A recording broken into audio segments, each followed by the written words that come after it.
Jumpa lagi dengan kami di Last Corner. Apa kabar semuanya? Semoga selalu sehat dan diberikan rezeki yang melimpah. Amin. Seri ke-6 Red Bull MotoGP Rookies Cup sudah selesai digelar di sirkuit Spielberg, Austria.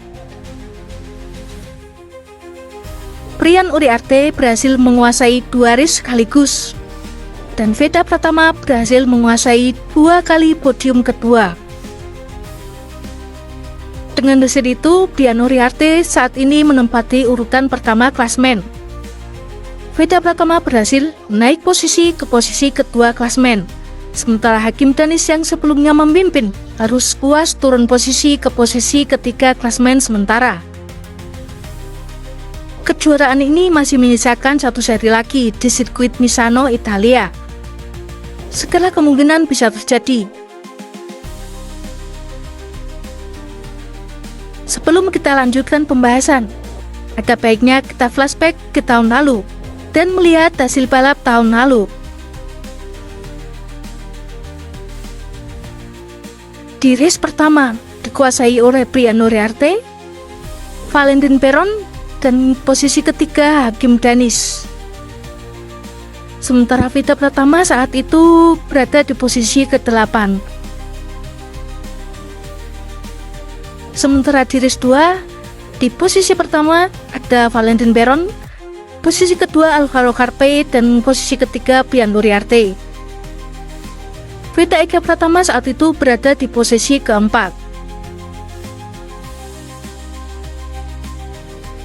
Lalu bagaimana peluang Veda Pratama untuk meraih golden ticket menuju Moto3 World Championship? Seperti yang kita tahu, syaratnya adalah Veda harus finish di top 3 di kejuaraan Red Bull MotoGP Rookies Cup atau di kejuaraan Junior GP.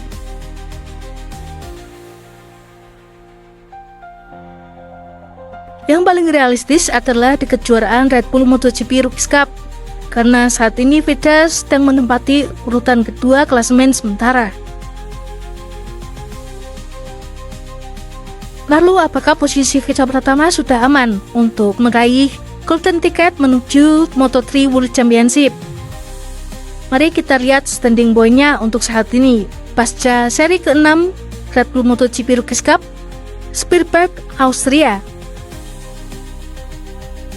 Saat ini Brian Uriarte memimpin dengan 191 poin, sedangkan Veda Pratama dengan 170 poin, selisih 21 poin dari Uriarte.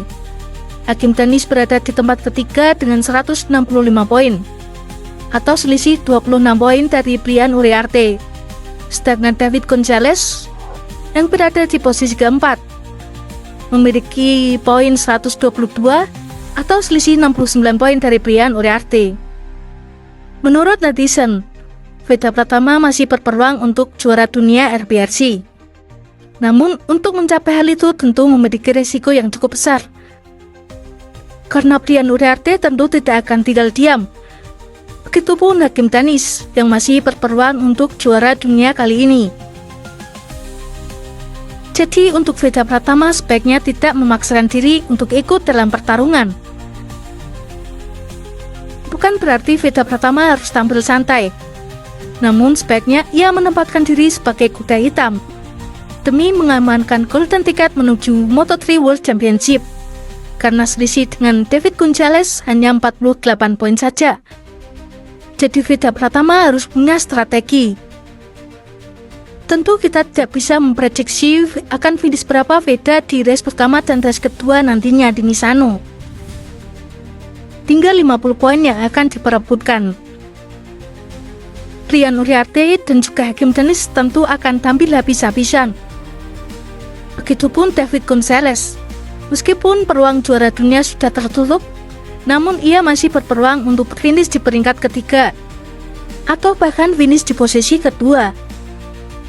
Oleh karena itu, Veda Pratama harus berhati-hati.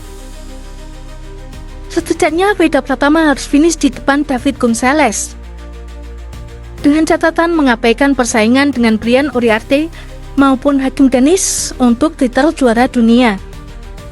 Namun itu tidaklah mudah, apalagi karakter Veda Pratama yang militan. Naluri petarungnya akan sulit untuk dihilangkan. Mungkin hasil race pertama nantinya bisa dijadikan tolak ukur untuk menyusun strategi berikutnya di race kedua.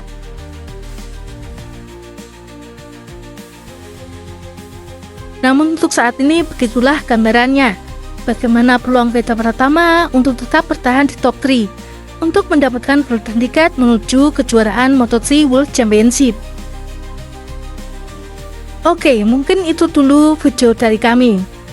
Silahkan tulis pendapat kalian di kolom komentar. Akhir kata saya pamit, sampai jumpa di video berikutnya. Salam gaspol.